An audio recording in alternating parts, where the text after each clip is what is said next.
इस शिक्षा से क्या लाभ? इस युग को शिक्षा और सभ्यता का युग कहा जाता है। चारों ओर शिक्षा और सभ्यता की धूम है। शिक्षित और सभ्य बनने तथा बनाने के लिए नानाविधि आयोजन हो रहे हैं। बालक जैसे ही 5-6 वर्ष के होते हैं, वैसे ही उन्हें शिक्षित बनाने के लिए स्कूल में भेज दिया जाता है। बालक पढ़ना आरंभ करता है और 15-20 वर्ष स्कूल कॉलेज में व्यतीत करता हुआ शिक्षित बनकर निकलता है। उसके पास MA, BA आदि की डिग्रियां होती है। जिन माता पिता ने उन्हें पेट काटकर शिक्षा का अत्यंत भारी खर्चा उठाया, वे आशा करते हैं कि इतनी बड़ी साधना के बाद हमारा लड़का बहुत ही सुयोग्य बनकर निकलेगा। उसकी शिक्षा अपने शुभ परिणामों से आनंदमय वातावरण की सृष्टि करेगी। परंतु शिक्षा समाप्त करके निकले हुए छात्र की वास्तविक दशा देखकर अभिभावकों की आंखों तले अंधेरा छा जाता है। लड़के का स्वास्थ्य चौपट नजर आता है। हड्डियों का ढांचा एक पीले चमड़े के खाल में लिपटा होता है। ऐनक नाक पर रखे बिना उनकी आंख काम नहीं करती। पिचका हुआ चेहरा, रोती सी सूरत, बैठी हुई आंखें यह बताती है कि शिक्षा के अनावश्यक भार ने इनके स्वास्थ्य को चबा डाला। रहा बचा जीवन रस कुसंग की शर्मनाक भूखों में बह गया। शारीरिक दृष्टि से वे इतने अशक्त होते हैं कि भारी परिश्रम के काम उनकी क्षमता से बाहर हो जाते हैं। सभ्यता के नाम पर फैशन और उच्च श्रृंखलता, दो ही बातें वे सीख पाते हैं। बालों के सजाव श्रृंगार में अनावश्यक, असुविधाजनक, बेढंगों, खर्चीली यूरोपियन फैशन की नए नए तर्ज का पोशाक पहनने में वे बहुत आगे बढ़े चढ़े रहते हैं। बड़ों के प्रति आदर भाव का दर्शन नहीं होता। यह इनकी सभ्यता है। जीवन यापन के लिए क्लर्की करने के अतिरिक्त और कोई चारा इनके पास नहीं होता। जीवन भर पराई ताबेदारी करके पेट पालने के अतिरिक्त और साधन उनके पास नहीं होता। स्वर्गीय कविकर अकबर की उक्ति उनके विषय में पूरी तरह चरितार्थ होती है। गुजर उनका हुआ कब, कब आलमे अल्लाह अकबर में, कॉलेज के चक्कर में, मरे साहब के दफ्तर में। जीविकोपार्जन की दशा में वे सर्वथा लुंज पुंज दूसरों की दया पर निर्भर होते हैं। जब किसी नौकरी के लिए कोई छोटा मोटा स्थान खाली होने की सरकारी विज्ञप्ति अखबारों में निकलती है तो एक एक जगह के लिए हजारों दरख्वास्तें पहुंचती है। जिन्हें सरकारी नौकरी मिल जाती है, वे समझते हैं कि इंद्र का इंद्रासन मिल गया।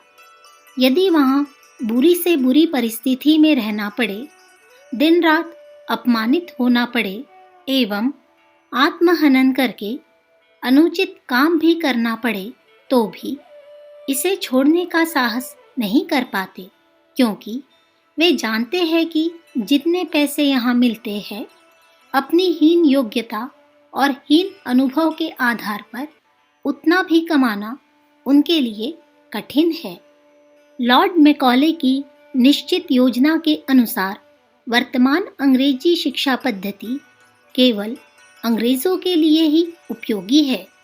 विदेशी शासन यंत्र ढोने के लिए खस्सी बैल उन्हें सुविधापूर्वक मिलते रहने के लिए यह फैक्ट्री उनके बहुत काम की है।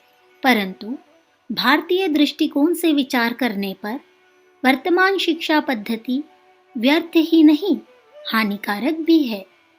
इनमें छात्र की व्यक्तिगत योग्यताएं विकसित होने के लिए गुंजाइश नहीं है।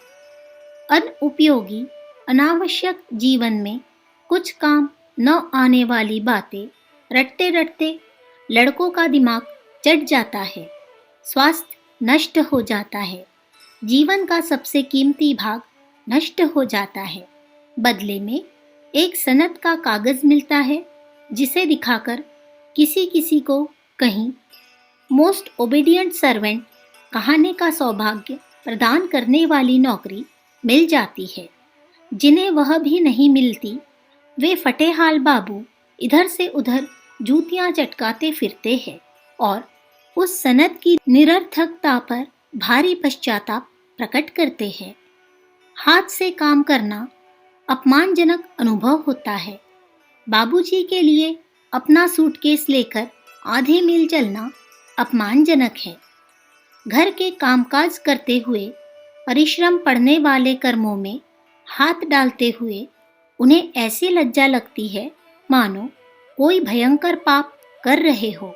ऐसी दशा में कोई स्वतंत्र कारोबार उनके द्वारा होना भला किस प्रकार संभव है। बिना पड़े तांगे वाले, खोमचे वाले, कुली, गाड़ी वाले, मजूर आदि उससे कहीं अधिक कमा लेते हैं जितना कि बाबू लोगों को तनख्वाह मिलती है। स्वास्थ्यता एवं दीर्घ जीवन का उपयोग भी इन शिक्षितों की अपेक्षा वे अशिक्षित अधिक करते हैं। लड़कियां भी इस शिक्षा प्रणाली के दोषों से अधिक बच नहीं पाती। पढ़ लिख कर जहां उन्हें गृह लक्ष्मी बनना चाहिए, वहां वे फैशन परस्त तितलियां बन जाती है। हाथ से काम करने में वे अपनी हेटी समझती है।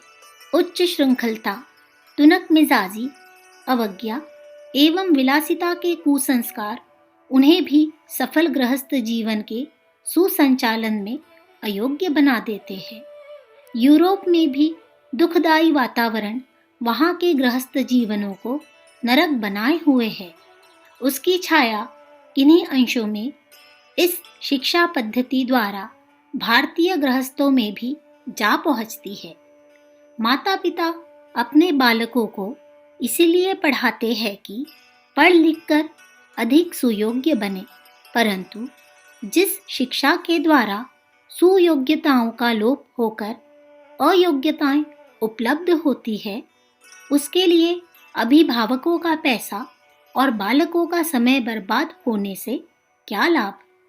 अब तक कोई अच्छी सरकारी नौकरी मिलने की एक आशा प्रधान रूप से रहती थी, पर अब तो उसका भी मार्ग बंद हो चला है, क्योंकि एक तो अंग्रेजी शिक्षा का प्रचलन इतना अधिक हो गया है कि उनमें से 1% को भी सरकारी नौकरियां नहीं मिल सकती। दूसरे, सेना से लौटे हुए व्यक्तियों को उन नौकरियों में प्रथम स्थान मिलेगा। इसके अतिरिक्त भारत स्वशासन प्राप्त करने की दिशा में बड़ी तेजी से आगे बढ़ रहा है। जैसे जैसे इस दिशा में प्रगति होगी, वैसे ही वैसे विदेशी भाषा जानने वाले को जो महत्व अब प्राप्त है वह घटेगा। इन सब कारणों से सरकारी नौकरी के लिए पढ़ने वालों का मार्ग क्रमशः अधिक कंटकाकीर्ण होता जाएगा। इन सब बात पर विचार करते हुए अभिभावकों को यह विचारना होगा कि अपने बालकों को क्या पढ़ाए। अब ऐसी शिक्षा पद्धति अपनाने की आवश्यकता है जिसके द्वारा बालक अपनी शारीरिक, मानसिक, सांस्कृतिक, आर्थिक और आत्मिक उन्नति कर सके, समर्थ, स्वावलंबी और व्यवहार कुशल और पुरुषार्थी बन सके। ऐसी शिक्षा ही सच्ची शिक्षा कहलाने की अधिकारिणी है। एक अनुभवी शिक्षा शास्त्री का मत है कि शिक्षा का मुख्य उद्देश्य ही यह है कि वह मनुष्य की बुद्धि तथा हृदय की गुप्त शक्तियों का पूर्ण विकास करे और उसे सर्वांग सुंदर नागरिक बनावे, जो मानव जीवन को सब दृष्टियों से विकसित करे, ऊंचे उठावे और आगे बढ़ावे। उसी को सच्चे अर्थों में शिक्षा कहा जा सकता है। वर्तमान अंग्रेजी शिक्षा पद्धति इस दृष्टि से निकम्मी साबित हुई है। अपने प्राण प्रिय बालकों के भविष्यों को ध्यान में रखते हुए हमें उनके लिए समुचित शिक्षा की ही व्यवस्था करनी चाहिए। अखंड ज्योति, जून 1946, पृष्ठ संख्या 3, 4, 5।